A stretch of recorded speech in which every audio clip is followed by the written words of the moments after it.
देश में लोकसभा का महासमर चल रहा है। ऐसे में 2024 के किले को फतेह करने के लिए तमाम राजनीतिक पार्टियों ने पूरी ताकत झोंक दी। लोकसभा का अब आखिरी रण बचा हुआ है। जैसे जैसे चुनाव के अंतिम चरण की तारीख नजदीक आ रही है, वैसे वैसे देश की सियासत और धारदार होती जा रही है। 2024 के दंगल में एम फैक्टर ने खूब सुर्खियां बटोरी। देश के सियासी गलियारों में चर्चा का विषय बना रहा, जैसे कि मंगलसूत्र, मुस्लिम और मुजरा।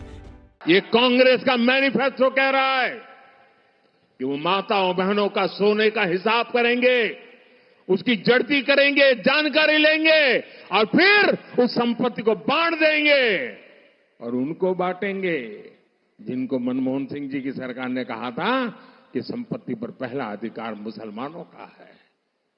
भाइयों बहनों, ये अर्बन नक्सल की सोच, मेरी माताओं बहनों, ये आपका मंगलसूत्र भी बचने नहीं देंगे, यहां तक जाएंगे। मैं कह इंडिया अलायंस को अपने वोट बैंक की गुलामी करनी है तो करें,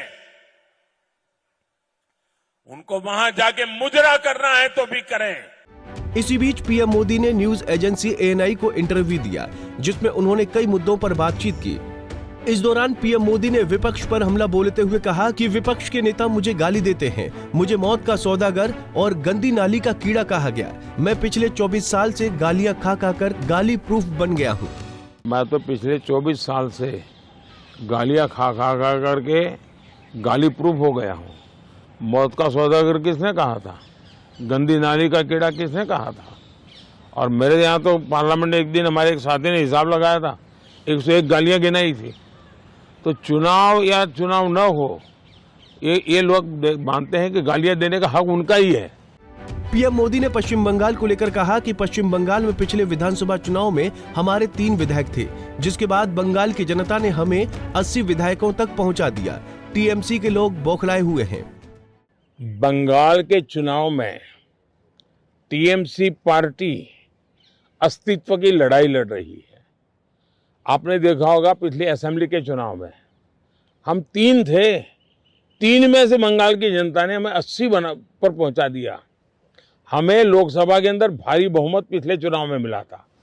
इस बार पूरे हिंदुस्तान में द बेस्ट परफॉर्मिंग स्टेट कोई होगा तो पश्चिम बंगाल होने वाला है।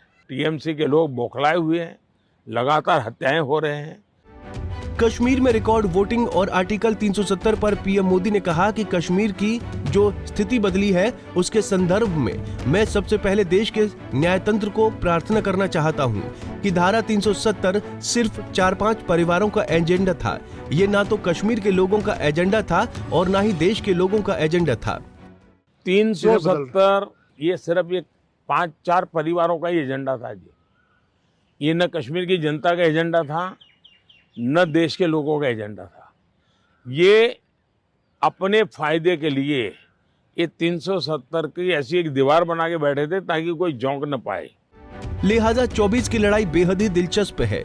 अब देखना होगा कि जनता मोदी की गारंटी पर विश्वास जताती है या फिर कांग्रेस के न्याय पत्र पर। Bureau report, Punjab Kesari TV. हमसे जुड़े रहने के लिए हमारे YouTube चैनल को सब्सक्राइब करें और नई वीडियो की नोटिफिकेशन के लिए बेल आइकॉन को दबाएं।